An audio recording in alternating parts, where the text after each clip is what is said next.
strikes by the U.S. The rebel group claims to have launched 18 missiles and drones at the USS Harry Truman in the northern Red Sea.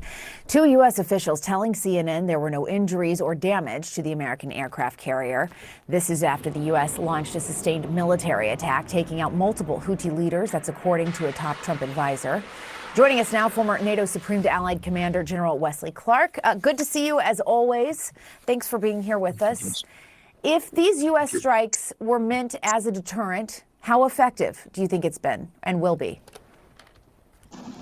Well, it doesn't sound like they were meant as a deterrent, actually. When President Trump says decisive, that's what he should be saying. Should be giving the military the instructions to take the threat out. Take it out.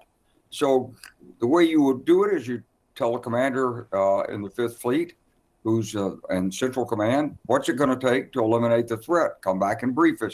And then what are the costs and the risks? And then you give them the go-ahead. You don't go tit for tat like this, because tit for tat, they'll go forever on you. That's not what you want. It's not opening up the Red Sea. It's the way that we failed under the Biden administration leadership since November of 2023. Despite their talk about, we really handled the Houthis, they didn't handle the Houthis. So you've got to really go after this in a decisive way. It means striking, assessing, restriking, reassessing, restriking until you set up a tempo of operations with sufficient effect that they don't, quote, retaliate. They just cease operation.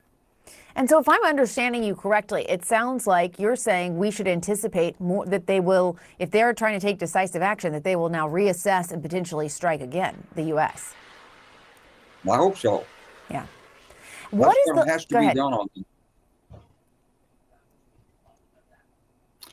Jessica, they're not going to relent. They like what they're doing. They're getting support from Iran.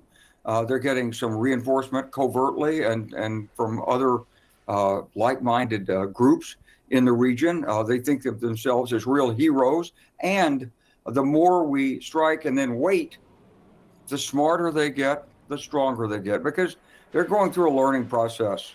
So they look at this, why do they strike here? Why do the Americans do this? How can we keep them from doing this the next time? What's the right way to conceal it? What did they listen to? How do they get this information on us? So they're learning from us. We don't want that learning cycle. We want to stop this now.